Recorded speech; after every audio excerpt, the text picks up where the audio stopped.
And also thank you to your family. These are all family affairs to allow you to serve. So we want to extend a warm welcome to your wife, Fozanne, and lovely family joining you here today.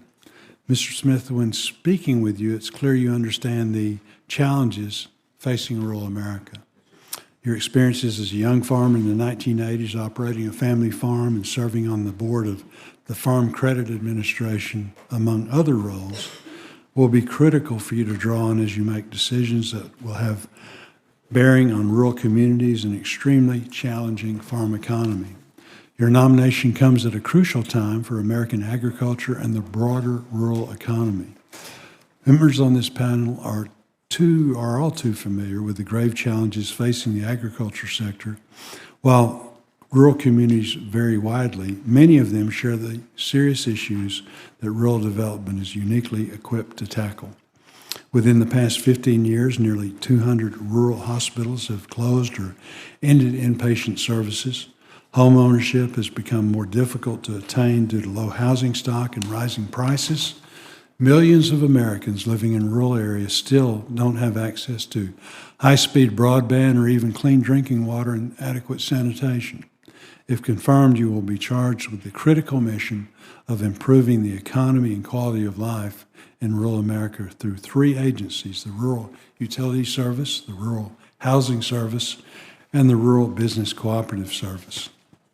In my own home state of Arkansas, I've seen firsthand the success of USDA's core rural development programs that improved access to infrastructure necessary to provide clean drinking water, reliable and affordable electricity, high-speed broadband, quality health care, and safe, affordable housing.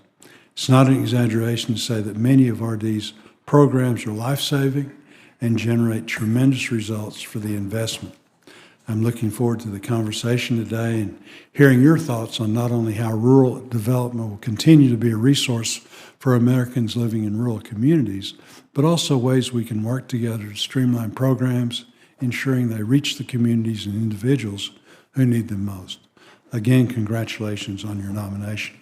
Senator Klobuchar is going to join us in just a little bit, so I think what we'll do is go ahead and ask you to start with your opening statement.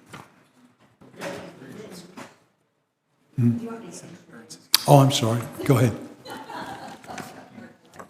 Thank you, Mr. I got ahead Chair. of myself. I was so excited that I was We were so doing excited everything right to hear for from Mr. Smith. Well, thank you, Chairman Boozman, and to the ranking member Klobuchar when she arrives. But it's a privilege to introduce a fellow Iowan, Mr. Glenn Smith, to this committee. And I also want to warmly welcome his wife, Fozanne, and their family. And special shout out to Emma, who is you're in the 7th grade, correct, Emma? Well, thank you for being here today. It is always a family affair, and Glenn, you have such a wonderful family. So welcome everyone to Washington, D.C. Yeah, I'm sorry? He married up. Yeah. Oh, the honorable senator from Kansas said you married up. So, but I have had the very personal pleasure of knowing Glenn and his family for many, many, many years. His hometown of Atlantic is just down the road from my home in Red Oak. And today feels full circle for me because in this very same committee room 8 years ago, I had the pleasure of introducing Glenn during his nomination to the Farm Credit Administration. Since then, he has spent almost a decade helping strengthen the backbone of American agriculture, ensuring farmers and rural businesses have the credit and financial tools they need to succeed.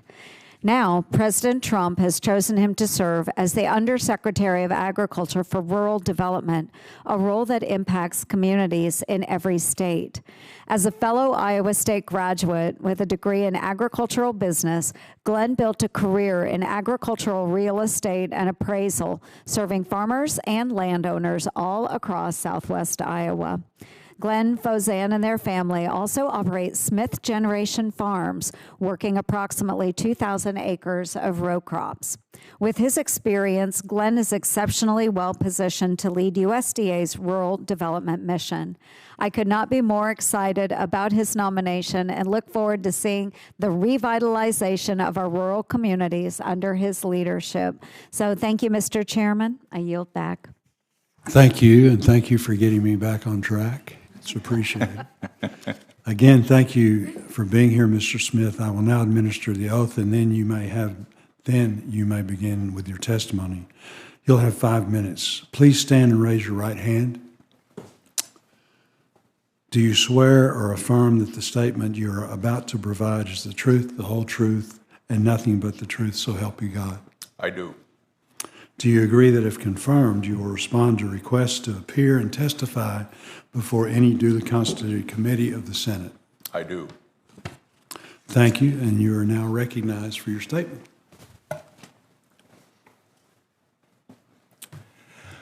Well, thank you for those introductions. Senator Ernst, Senator Grassley, you're a friend to our family for many years and a friend to all in agriculture. Chairman Boozman, Ranking Member Klobuchar when she arrives, distinguished members of the Ag Committee. It's an honor to appear before you today as President Trump's nominee to be the Undersecretary for Rural Development in the United States Department of Agriculture.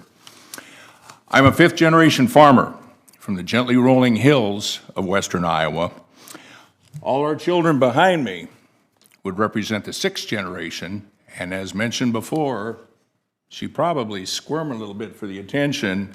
My special guest is our oldest granddaughter, Emma, which represent the seventh generation of agriculturalists, and that's if she continues her impressive career in the cattle business. She's quite a showman. Like most farm kids, the important virtues of hard work and determination were instilled in me at a very early age.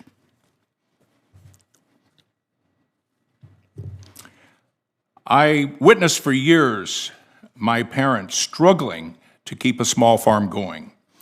I watched my folks fight back after a disabling accident, working off-farm jobs, doing farm work.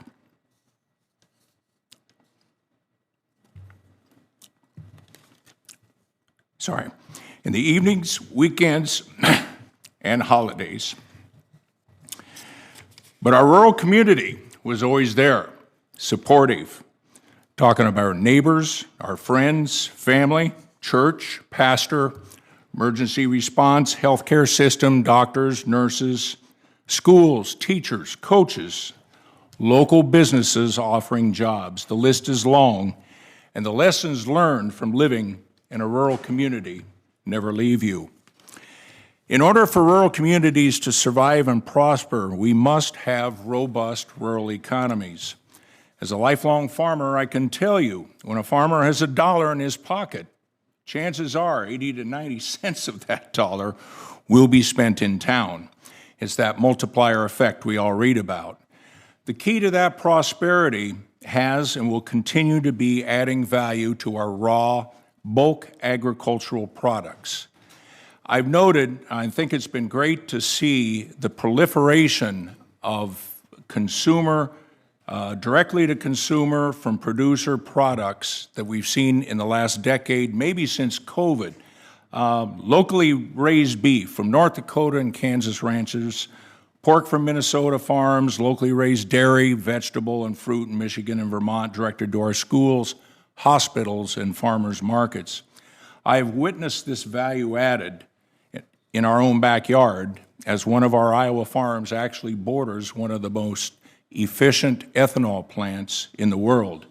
And I've seen how it's boosted our local economy. It's not just the 80 jobs at that plant, it's all the support services and businesses it engages and the wealth it pumps into the trade area from the premium price paid for corn for the ethanol that's distributed all over our country and all over the world. Now, you capitalize those premiums by long-term investment rates, you're talking hundreds of millions, maybe billions of dollars over time that's pumped into that rural economy. Rural development could and should play a key role in that value-added investment and entrepreneurship encouragement. The second area I'd like to touch on is rural connectivity. During COVID, many of you saw, and I actually saw a reversal of the historic rural to urban population migration. We actually saw rural populations grow, largely in areas that could support remote internet work. I firmly believe that many urban residents desire and would seek the amenities of rural living. However, they also need the tools to work remotely in meaningful occupations. Those same tools of connectivity allow schools, hospitals, and businesses in rural areas to compete with the rest of the world. Let's take a history lesson. In 1936, under the New Deal, Franklin Delano Roosevelt, rural development was charged with the challenge of bringing electricity to our country's rural regions, a mission that was admirably achieved. Given the right resources, rural development should strive to achieve that same level of success in rural connectivity, and again, given the right resources. The last area I'd like to touch on is the cost and availability of homes in rural America. While this is a challenging area, if confirmed, I pledge to ensure USDA programs on housing operate with transparency and efficiency. I will look at all options specific to different regions and make intelligent long-term investments in meeting housing demand. Intelligent investments, not just pushing money out the door. That's not fair to the recipients, and that's not being accountable to the public dollar. These are few of my ideas as I ponder a new role as advisor to Secretary Brooke Rollins in carrying out the goals of the Trump administration in serving rural America. As members of this committee, I'm sure you have many of your own ideas, some of which you shared last week. If confirmed, I pledge to you I will listen to those ideas. Together, we'll work in improving the viability and prosperity of rural America. I look forward to your conversations and questions. And thank you, Mr. Chairman. Thank you very much. And I want to, without objection, I'd like to add letters of support for Mr. Smith's nomination into the record. So ordered. I'll go ahead and get started. Arkansas is one of the largest shares of rural population in the country, with almost 45% of the state's population residing in rural areas. While USDA data does show modest population gains in some rural communities following the COVID pandemic, many rural communities still continue to see declines. I guess the question is, and to me that's really the major problem facing rural America. I think 53% of our counties lost population last census. And it doesn't matter if you're the fastest growing state in the country or where you're at, even those states are losing rural population. So I guess the question is, what ideas do you have? How can you work with Congress to implement things that will help stem the flow of out-migration and generate sustained economic growth in rural areas? Thank you, Chairman Boozman.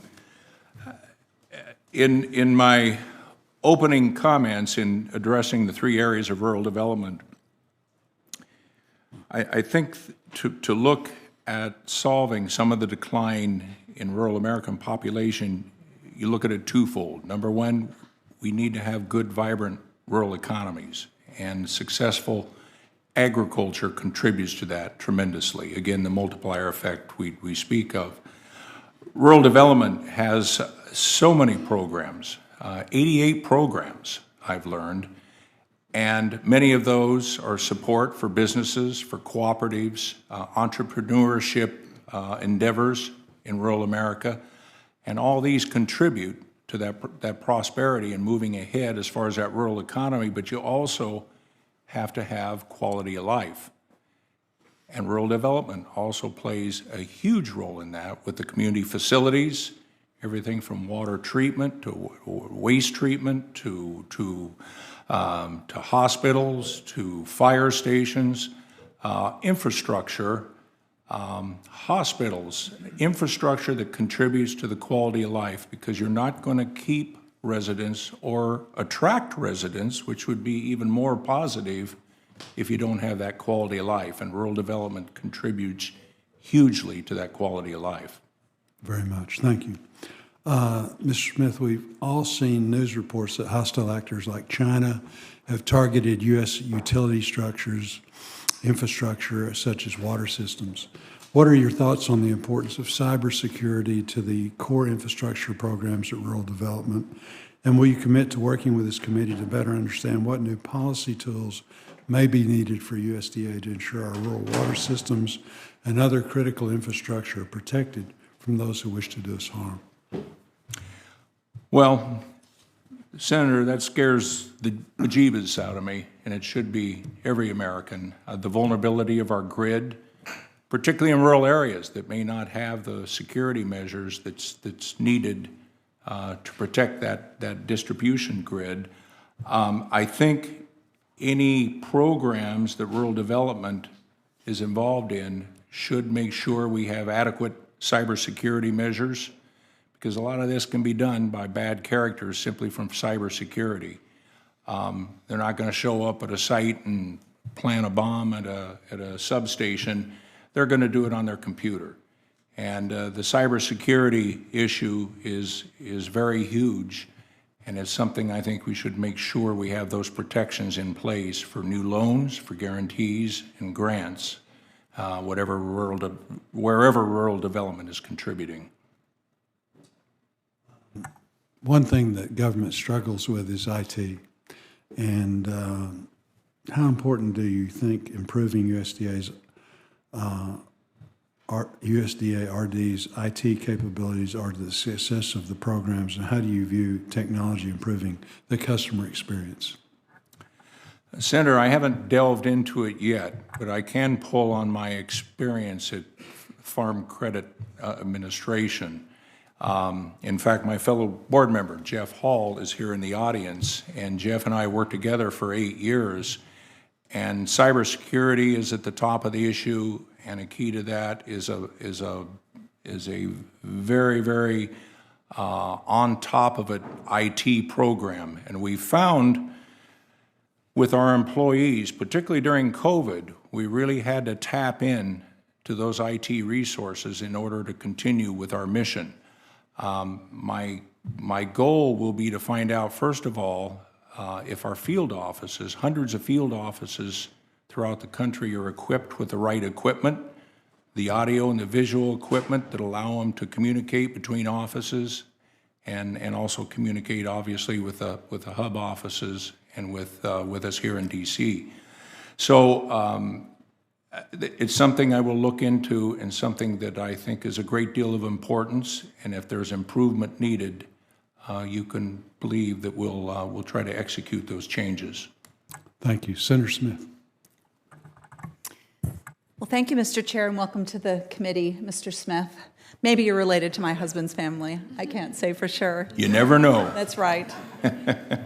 Mr. Chair, in preparation for this hearing, I asked my staff to check in with Minnesotans on this very important issue of rural economic issues. And the one question that we kept hearing over and over again was, what is this administration's plan for spurring rural economies? And this question is being asked in the context of a lot of talk about moving things around within rural development. For example, moving the rural housing service to HUD, or rural business financing programs to SBA, or rural broadband programs to Commerce. I don't know what this would look like yet. We don't have a concrete plan, but I can tell you that in Minnesota, this is giving people a lot of concern because they trust the USDA on these issues. They know where to go, they know how to find the help that they need, and they know that rural challenges are unique, and they believe that the USDA understands that.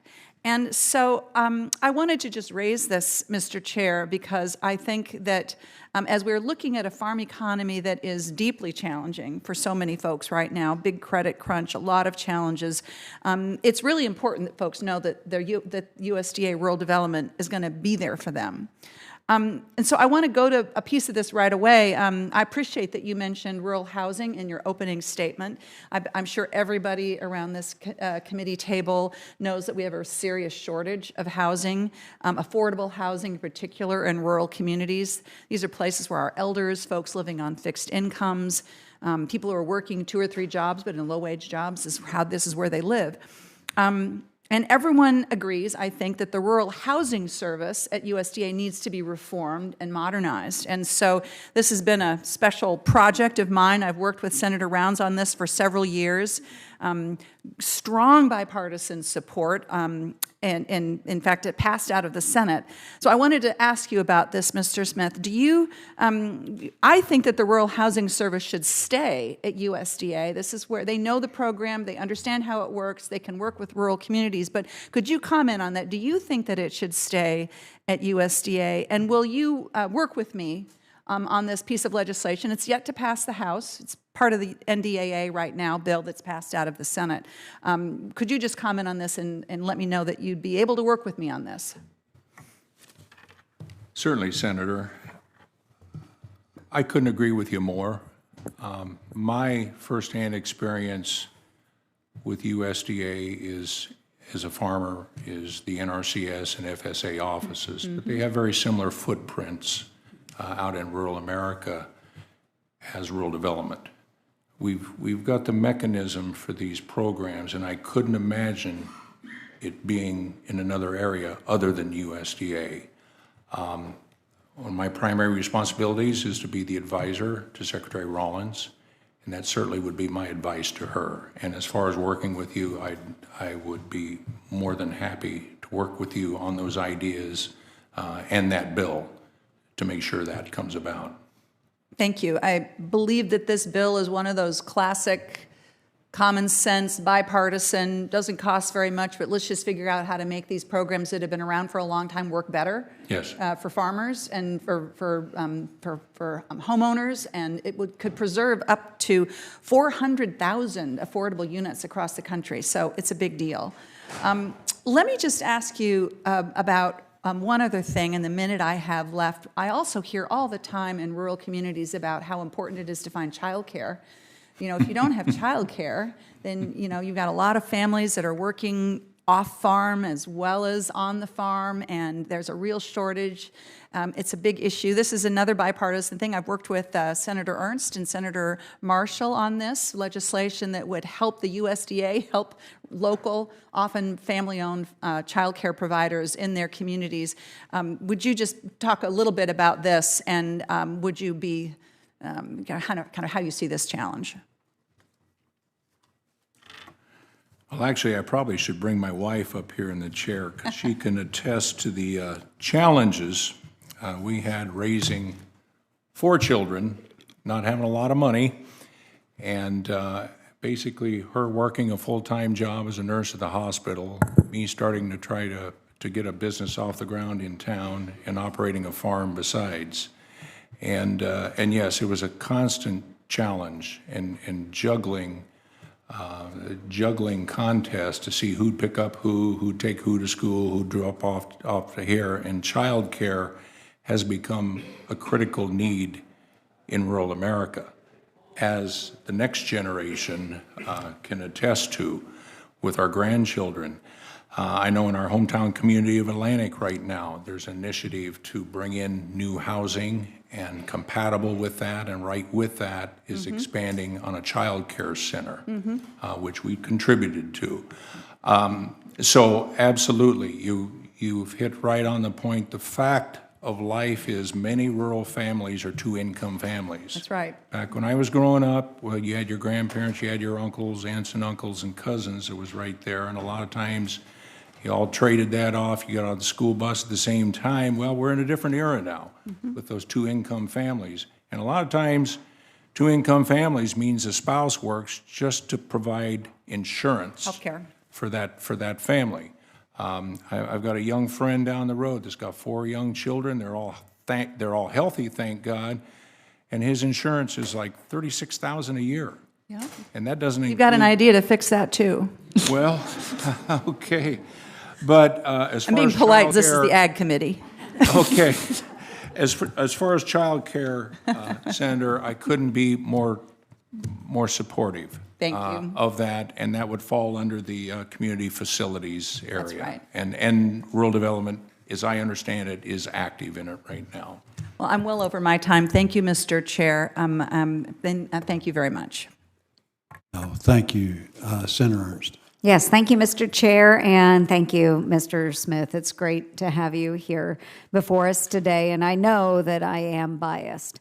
But I always say we need more Iowans serving in our federal government, and truly those folks who understand what it is to be a rural American. So thank you so much for being willing to take this on. So, Mr. Smith, as you know, the ag economy continues to struggle. We've got high input prices and low commodity prices. Just yesterday, CNH announced it will be closing its facility in Burlington, Iowa.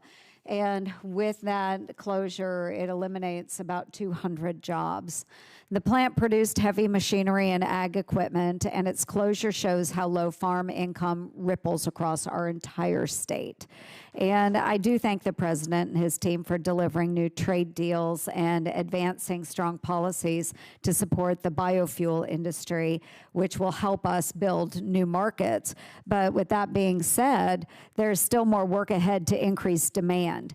At USDA, the Bio-Preferred program plays a key role in promoting bio-based products. Many are made from Iowa-grown crops like soy-based asphalt for roads and corn-based carbon fiber used in military munitions. Unfortunately, the program is not currently operating because it has run out of resources.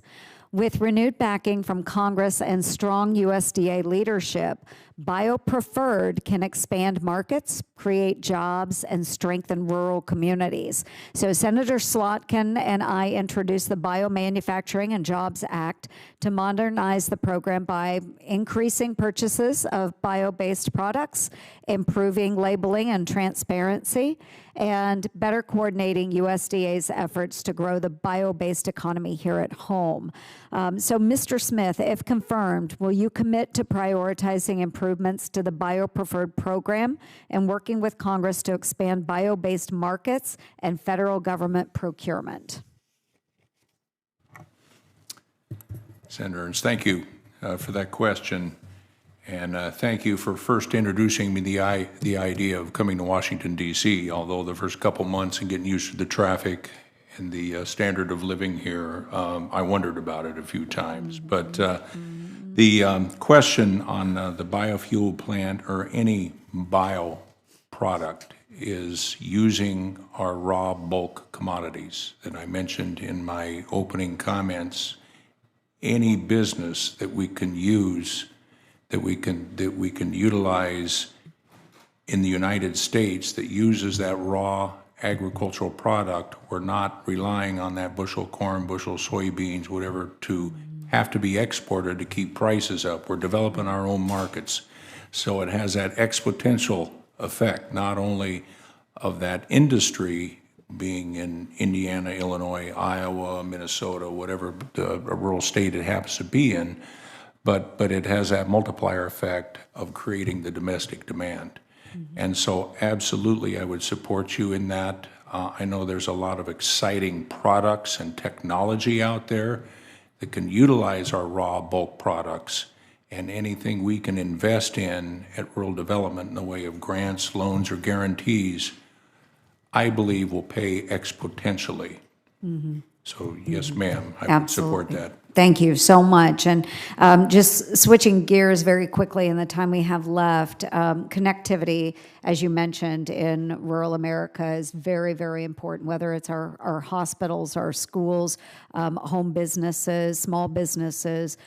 We need to make sure that we're able to compete and thrive with that connectivity. But right now, there are more than 133 broadband programs across the government, including 6 under USDA Rural rural development. And many of the programs are very duplicative and could be better coordinated. And so I've introduced the Streamlining Rural Broadband Act to consolidate the USDA's Community Connect grant program into the Reconnect program. Mr. Smith, if confirmed, will you commit to reviewing USDA's broadband programs to reduce that duplication and ensure that taxpayer dollars are targeted to truly connecting our unserved areas and underserved areas? Yes, I will support that. Reconnect has been a success within USDA. It's a question of resources and whether the resources we need are directed to USDA. But yes, a commitment to it. That's why I mentioned it in my opening comments. It would be a priority. Thank you, and thank you. I look forward to voting on your confirmation, and thank you, Mr. Chair. Senator Welch.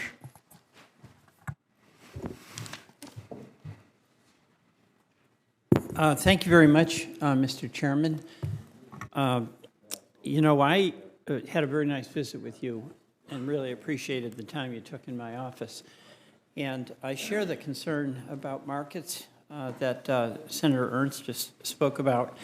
And I think I also explained to you that in Vermont, we're really proud of the services that we've received from your agency. It's really made a difference for farmers. And we're really worried about the staffing. I mean, this is something I brought up with you, but in Vermont, we apparently have had the highest cuts of any regional office.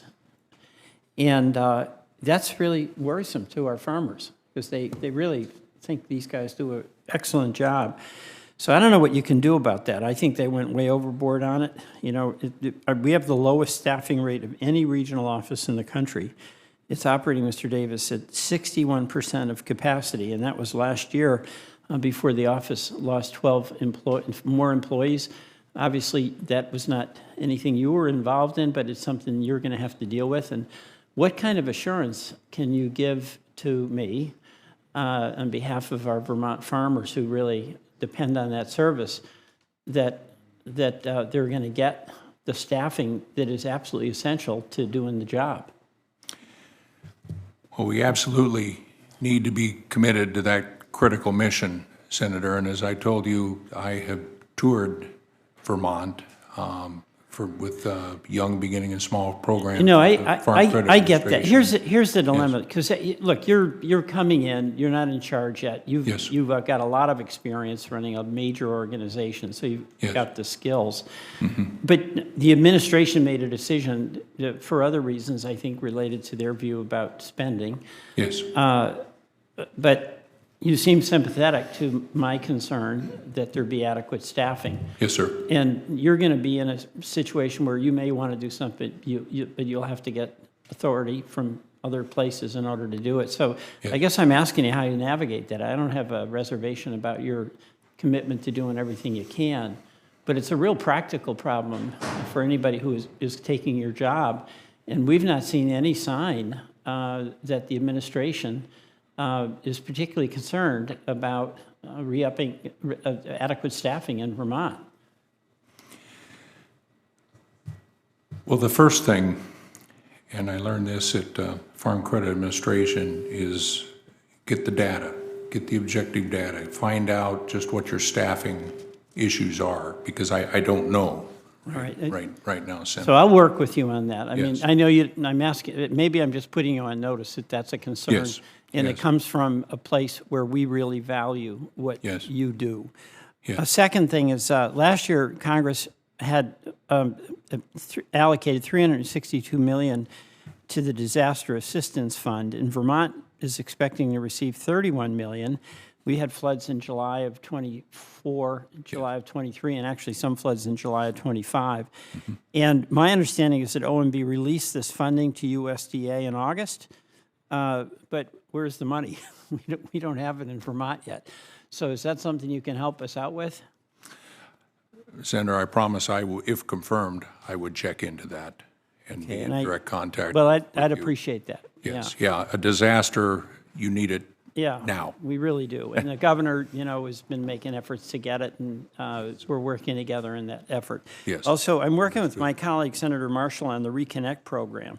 And I know you're really concerned about rural broadband and know its importance, and my colleagues here in the committee do as well. One of the things in that rural broadband program is that it would codify over 100 megabit. And basically, the proposition that we have in that bill is that you shouldn't get second-rate internet service just because you're in rural America. And what's your thoughts about that? I couldn't agree with you more, Senator. And, you know, I was the chairman of the board CEO of the Farm Credit Administration, the regulator for a $600 billion farm credit system during COVID. And there was times, there was some trying times, but I had to be in contact, in regular contact. And I had to have the speed necessary to do the video conferences, to do everything. That's what's important. We just don't. Go ahead. I'm sorry. I understand the critical need for good rural broadband in rural America. Yeah, and not second rate to That's correct. The fancy cities that, you know, guys like Grassley prefer, you know? Okay. Thank you. You're welcome. Senator Grassley. I'm glad your roots are deep in rural America because you've been in this town long enough to know that this city is an island surrounded by reality, and I'm glad to have some of your common sense. Been here for a few years. You have spoken a little bit about your work on the farm credit system. I know you know the importance of federal loan programs, and I think of rural hospitals as an example in this area, but I'm not asking you just about rural hospitals. How will you use your experience at the Farm Credit Administration to improve loan functions at the USDA? Well, Senator, that question is something that was posed to us early on, to myself and fellow board member Hall years ago, 8 years ago. How can we, as we're regulating these sophisticated financial organizations, we need to understand it. And so what we've done in IT to advance that, as I get to USDA, certainly that'll be one of the first questions I ask, is where are we in fintech, in financial technology, and are we able to deliver those programs as efficiently as possible today in today's world? Hopefully that look at the IT, if there's improvement, will help solve in part, can't completely, but in part, the question on personnel, but it's something we'll look at real closely when I get there, if confirmed. So you have a ethanol plant in your backyard. I do as well. I was home to 40 of these plants. We're a national leader in biofuels. Ethanol demand increases corn demand, supporting farmers. Do you agree that supporting ethanol, now I know you can't make decisions in this area, it's mostly an EPA, but you can sure be an advocate. Do you agree that supporting ethanol and other biofuels in turn support rural communities and that we should expand domestic production, use and export markets for ethanol? I am an advocate, Senator, and I would actively support that and will continue to support that. Critical to rural America that we continue to utilize our biofuels, to use our agricultural products and add value to them. And ethanol is probably the shining example and the shining success, I might add, in America today. Yeah. Like you aren't a policymaker in this area, but speaking up for rural development is very important. And don't wait for opportunities to come to you, seek them out. This town is kind of ignorant about biofuels and ethanol. Maybe people in this room aren't because this is an agriculture committee room, but just remember that when you hear people pronounce ethanol, that you're talking to somebody that doesn't know much about the program. In rural economic development loan and grant program. That's, you know that as the Red Leg program? Yes. You know what I'm talking about? Yes. It's a critical tool for Iowa rural electric cooperatives. These loans and grants drive economic growth in rural communities that would otherwise not have access to financing for improvement in new projects. Will you work with my office and appropriators to ensure that the RECs are supported through the Red Leg program, REAP, and similar programs? I will, Senator. I will commit to that. Yeah. I yield back my time, Mr. Chairman. Thank you, Senator Grassley. Ranking Member Klobuchar. Well, thank you very much, Mr. Chair, and I apologize, Mr. Smith, for being late, and I thank our other members for being here. I've had a kind of a messed up day. I went to the tariff argument at the Supreme Court, which was very interesting and good, and it went a lot longer than anyone thought. You can't exactly jump up in the middle of the Supreme Court argument and that put off the rest of the schedule, but I do want to welcome you and your wife. There she is, and your children, your son-in-law, your granddaughter.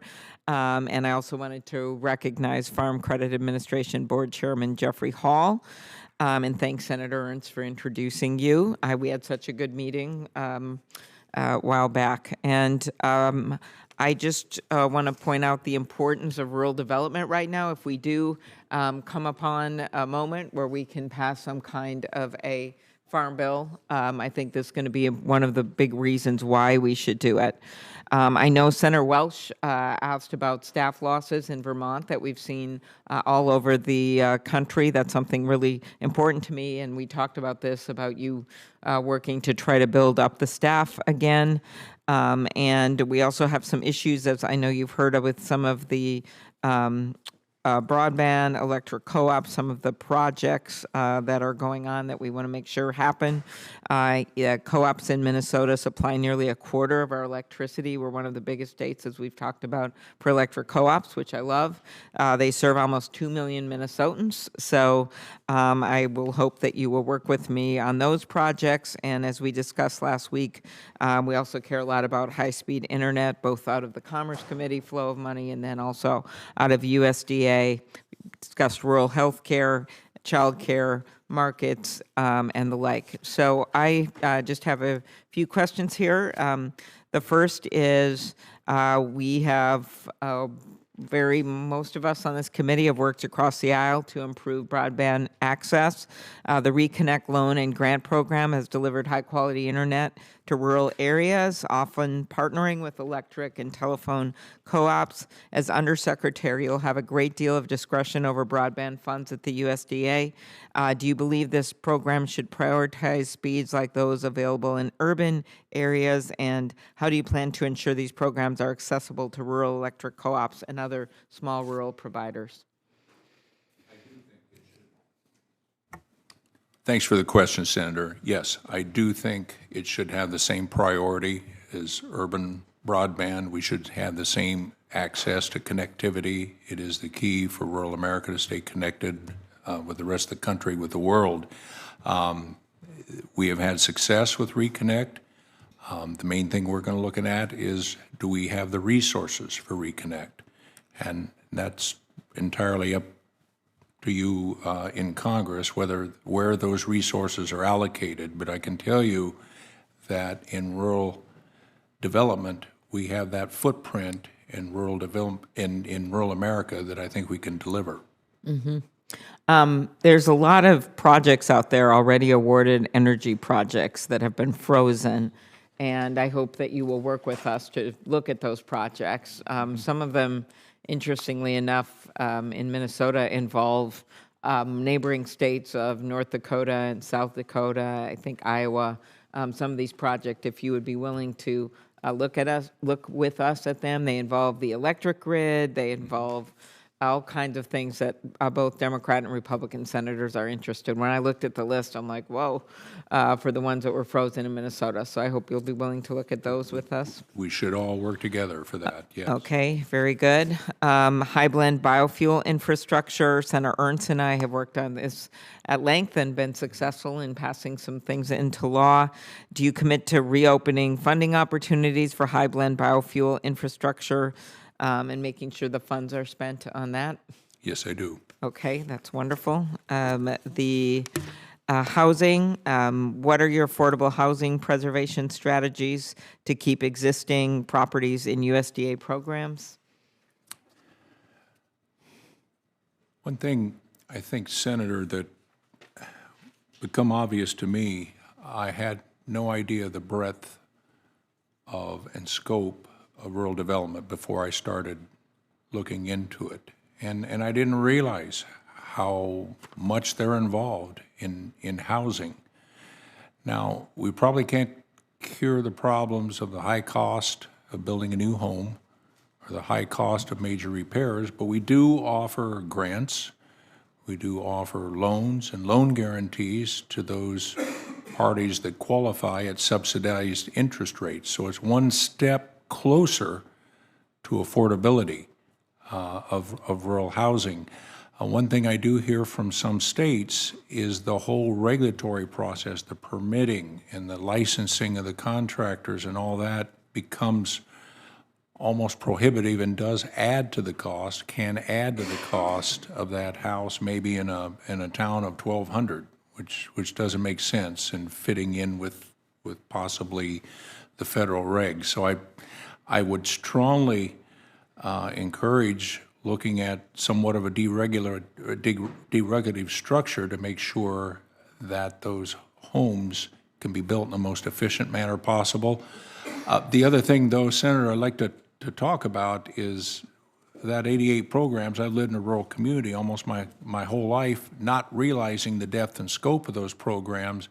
I think our visibility needs to be improved in rural America. I've talked to my Deputy Undersecretary Neil Robbins about that.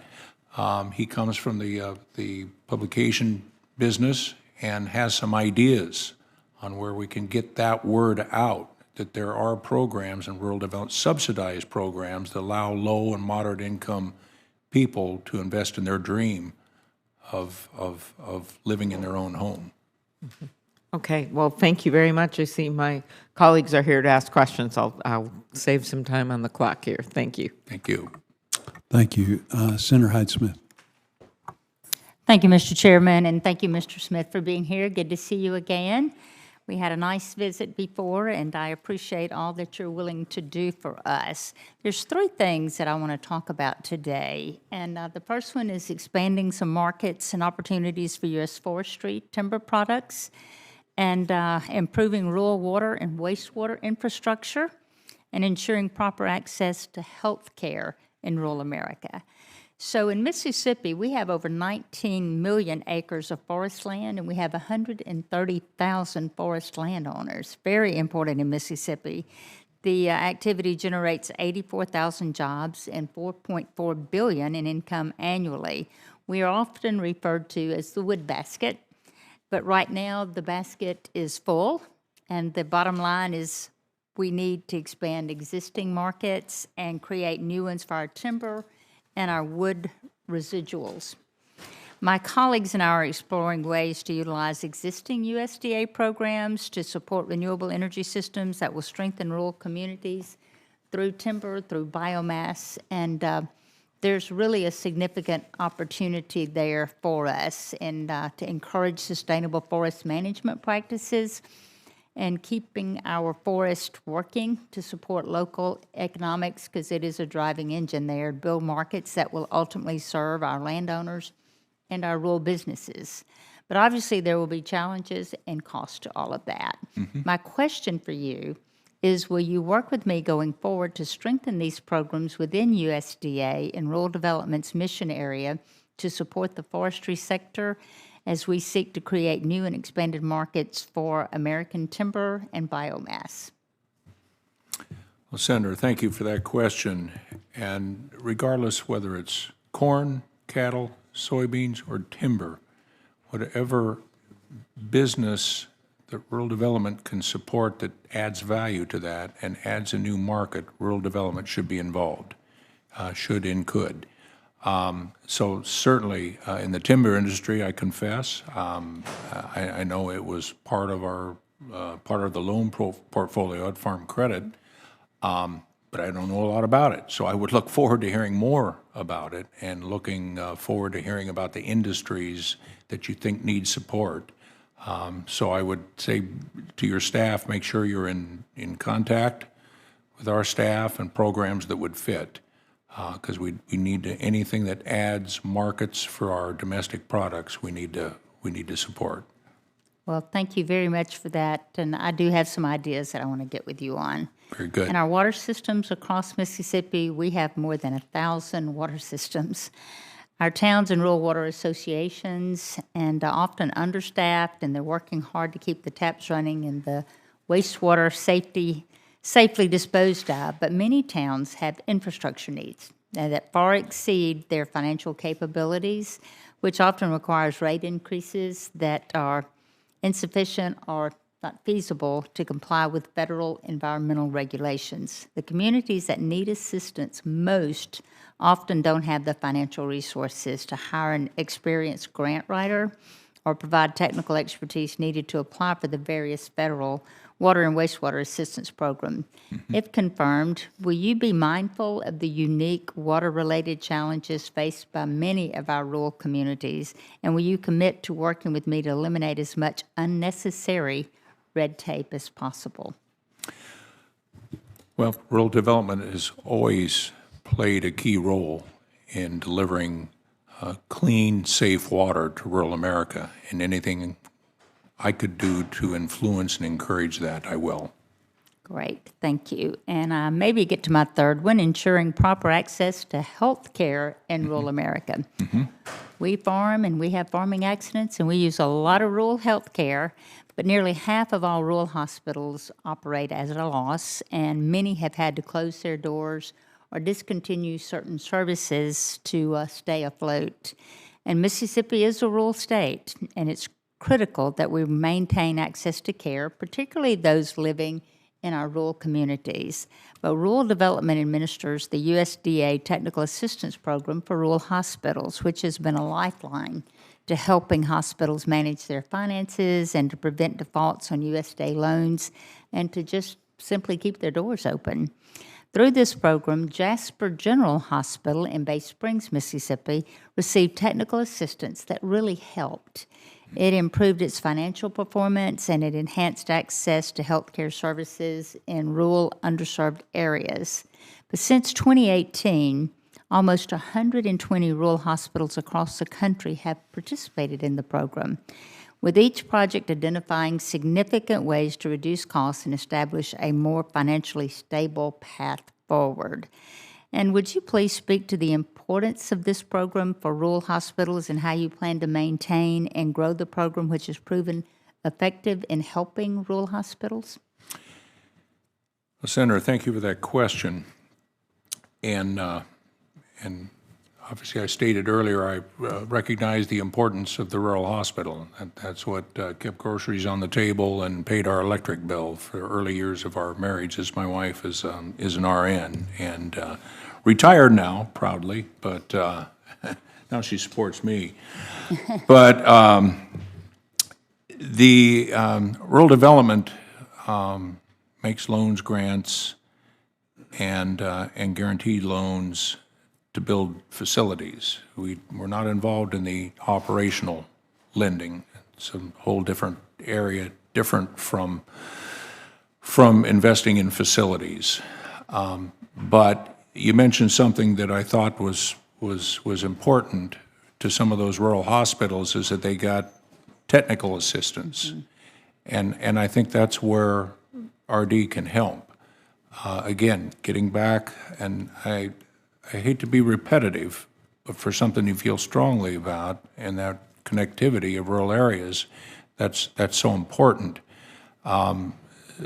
in order for those hospitals, let's say it's just an emergent care facility out 200 miles from a major hospital, a farmer comes in with a major accident, major injury, that he can get on the internet to one of the finest hospitals in the country and understand what to do until that patient can be transferred. That to me is things we need to investigate in rural America, and that's how rural development can help in that technology and that assistance and giving you the tools for that. Does that answer your question, Senator? Absolutely. Very, very critical. And again, I appreciate what you're willing to do for us, and I look forward to supporting you. And you know, Senator, recall our conversation last week that I thought was, we talked about attracting doctors and professionals to rural areas, which is important and difficult. And number one, you have to have that quality of life to attract them in the first place. But I know that rural development had a grant down in your state, and the one medical doctors, they're veterinarians, which is very important to you and I's business, right? Yep. And a grant to the veterinarian college at Mississippi State to pay back tuition for students that stayed in the state and practiced large animal practice in the state. And that was a rural development grant. So that's another way that we can encourage that type of services that we need so much in rural America. Yeah, you're so right, because there is a shortage, Yes. no Yes, doubt. ma'am. Yes, Thank ma'am. you. Thank you, Senator Lujan. Thank you, Chairman. Mr. Smith, do you commit to follow the law? I'm sorry, the question? Do you commit to follow the law? Yes, sir. Of course. Do you commit to follow court orders? Of course. Are you a man that keeps your word? Am I what, sir? A man that keeps your word? I believe so, sir. I appreciate I that, wouldn't sir. be here if I wasn't. I appreciate that. I grew up on a small farm myself. I think there's a lot that you learn growing up in a small community. My colleagues get sick and tired of me talking about how my father would leave my rubber boots and my shovel outside the door when I'd come home to visit, and that meant it was time to clean the barns. Now, people that giggle at this are the ones that have done it, because Yes. you know it's not the top layer that builds character, it's the second layer that Yes. gets really ripe. Yes. I've wielded that shovel many times. I wish Senator. more of us did it, sir. Now, with that being said, Mr. Smith, you know, there's a difference of opinion, I think, with my colleagues and I on different sides of the aisle right now and all that's going on with the president. The reason I asked about the court orders, as you know, on the end of last week, the courts had to say that the president had to roll out the SNAP funding because the president said he didn't want to do it. I mean, heck, even Monday, after he said he would, he said he wouldn't. And then his staff then correctly said, no, we're going to roll it out. But there's still a question about it. Now, the reason I bring that up, even though that's not your responsibility, sir, is one of the programs the Trump administration canceled was a program to support local farmers and ranchers with food banks. It was called the Local Food Purchase Assistance Cooperative Agreement and the Local Food for School Cooperative Agreement, about $1 billion. But as you know, these agreements get entered into with local farmers and ranchers, and then they change how they're going to grow for the next year, what they're going to raise for the next year. They don't look for other customers because they know that they have one, and they got cut.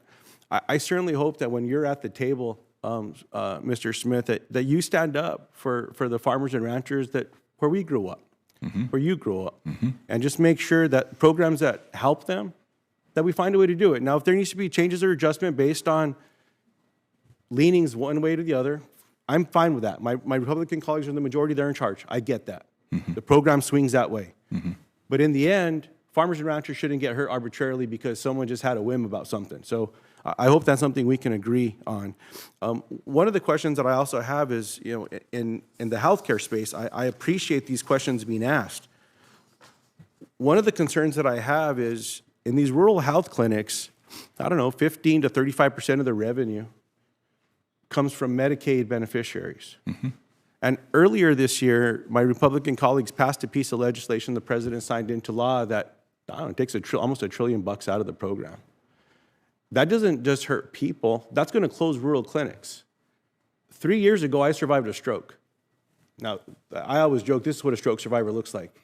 If you have access to health care, if you get good doctors, if you have faith, if you have good family, people that help you understand you have to have a positive way of getting better. I'm very concerned with the way that things have been going with OMB and Mr. Vogt, that a lot of these grants and things, they've just been getting stalled. And again, not necessarily a question, sir. I just hope that's another area when at the table, because you'll be in the room, you'll be at the table with the secretary and everyone else, that we say, hey, we got to find a way to keep these rural clinics open so that when a farmer or someone gets cut by an implement or they're pulling out the bandsaw, man, and something happens and you've got to get in quick to be able to reconnect, that we get that done. So I hope that we can find some time there. Now, the last minute, I want to talk about electricity prices. Okay. You're aware what rural electric co-ops are, Mr. Smith? You're aware what GNTs are, the generation and transmission components are? Yes. So for everyone that doesn't, the GNTs are the entities that actually generate the power and they move the transmission to the smaller electric co-ops, and those are the ones that are called the distribution co-ops. Sorry for talking about it. I served on the Public Utility Commission before I came here, and I grew up as a member of a co-op. That's where my electricity comes from today. Yeah. One of the questions I was asked earlier, I think by Senator Klobuchar, she asked about some of these grants that were canceled to our GNTs across the country. There's one that was canceled to a GNT that matters to us in New Mexico that resides in Colorado called Tri-State. What are your thoughts about the cancellation of these contracts that supported generation at these electric co-ops, which would arguably lower power for rural families that benefit from being a member of an electric co-op? Well, Senator, obviously I'm not there, so I'm not familiar with that particular case. Let me ask the question this way, Mr. Smith. Is that something that you'll commit to look into, and understanding that it's a Republican administration, they may have preferences over one generation or another, but Yes. if a local generation, GNT, which is made up of trustees from electric co-ops, Yes. it's not us, it's not partisan. As a matter of fact, these are real conservative folks for the most part. Yeah. That if they choose that they want to do some generation in a certain area, that's something I would hope that we would all respect as well. But is this something that you'll commit just to look into and see if there's a better way that we can go forward in looking at GNTs across the country to support electric rural co-ops? I think that's part of the job, Senator. I appreciate that, sir. I appreciate it, Mr. Chairman. Thank you all so much. Senator Hogue. Thank you, Mr. Chairman. Mr. Smith, thanks for coming in and visiting with me earlier, and appreciate you being here today. And of course, rural development is just vital in rural America in so many ways. So this is a really important position. One of the things that we're working on in North Dakota is what we call Crack the Code 2. So Crack the Code, or 2.0, Crack the Code 1.0 is where we worked on developing directional drilling and hydraulic fracturing to produce oil from shale. Traditionally, that wasn't economically viable, and back during the time I was governor, actually, we worked with a lot of innovative companies that came in and figured out how to do that. And now we're working on Crack the Code 2, which is actually trying to connect our coal-fired electric plants with the oil field, wherein we'll take the CO2 off the coal plants and then we'll put it downhole for enhanced oil recovery. And we think we can double the life of those coal plants at a time when we badly need electricity, and we can double the production out of the shale. And just in our state, that's over 5 billion barrels of oil that we've gotten so far. So it has huge implications for energy, not only for our state, but for the country. Because if we can do it successfully in North Dakota, they'll do it in the Permian Basin and in the shale play, in the Marcellus, in Ohio and Pennsylvania, and so on and so forth. The cooperatives are an important part of this effort, and rural development's an important part of this effort because of your credit programs. So talk to me about how your commitment to make sure that with companies like Minn Kota, which is a cooperative in Minnesota and North Dakota, their Project Tundra is heavily involved in this, and your credit programs play a big role, and I want to know if you support and how you'll support that effort. Well, thank you, Senator, for that question. It would appear that the technology you're describing enhances more efficient oil production, cheaper oil that I think we all agree is good for the American consumer. And it benefits rural America. which is what we're all about at rural development. So I think anything that reduces the dependency on foreign oil, encourages domestic production, is something that we should look at strongly. As you know, in rural America, I mean, cooperatives have been incredibly important, and your credit programs are incredibly important. Another area is hospitals. In the One Big Beautiful Bill, we included $50 billion to help our rural hospitals. One of the programs that we've used in North Dakota for our rural hospitals is the Rural Development Program for them to build new facilities, and combining that with the critical access reimbursement has enabled us to put first-class critical access hospitals out there in rural North Dakota, and they're doing well. They're serving their customers. Tell me they'd rather go to their hospital in their small community than go into the larger communities. It really works. So talk to me about the credit programs, and then also for our farmers, the credit programs are really important as well. One of the things we really got to do more on is helping with rural housing. I mean, it's a big need out there. So talk to me about the healthcare, the hospitals, some of the ventures for rural businesses, and then also for our farmers. Those programs, how are you going to use and expand? How about, and for our livestock guys, for example, for creating more opportunities with small processing and that kind of plants for options. Talk to me about what you can do there, because that's a powerful range of tools that you have for all those uses. Let me take a breath here, Senator, and focus on which question I want to answer first. Yeah, exactly. Joni has been bragging you up now, so we have to get... Let me talk, first of all, on your comments on healthcare and the success you've had in North Dakota. That's great to hear that critical access hospitals are having a great deal of success and acceptance among their residents. And I would guess part of that is the personalized care. Yeah. They're not waiting in line for days or weeks or months. I know that we had a close relative that was having some health issues, heart issues, and she couldn't get an appointment to get in and see a doctor for evaluation for 2 months in the city, and yet she clearly had some issues.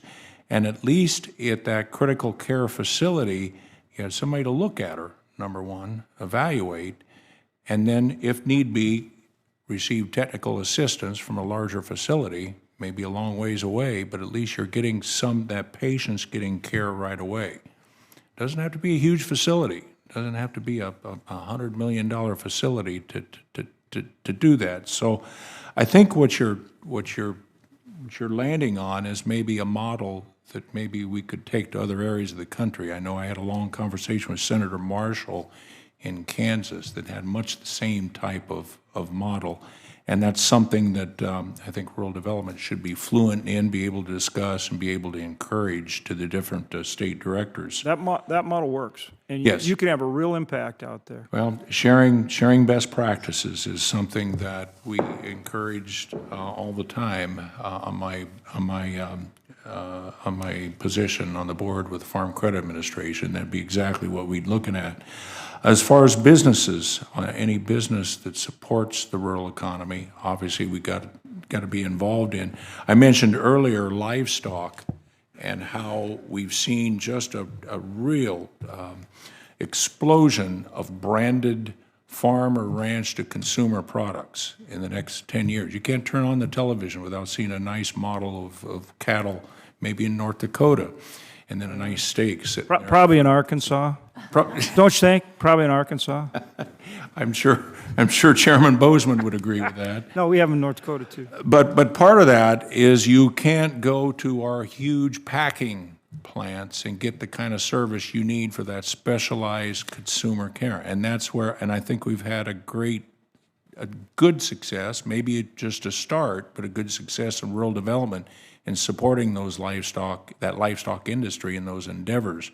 And again, it's value added. Because those producers, I'm hoping, and I think, get a good premium for their hard work, but it takes marketing and specialized plants to be able to turn out that product. Mr. Chairman, I think I really appreciate the answers. And I think it's exciting opportunities you can be part of out there. So, and I think you nailed it in how you talked about it. Thank you, Senator. Thank you for the questions. Thank you again, Mr. Smith, for appearing before the committee. And I think from the questions you could tell that there's a lot of interest in this particular position, how important it is for rural America and for our nation. I also want to thank members for their participation today in this important hearing, and as always, our staffs that do a tremendous job in making it happen. The record will remain open for 2 business days. Today's hearing is adjourned.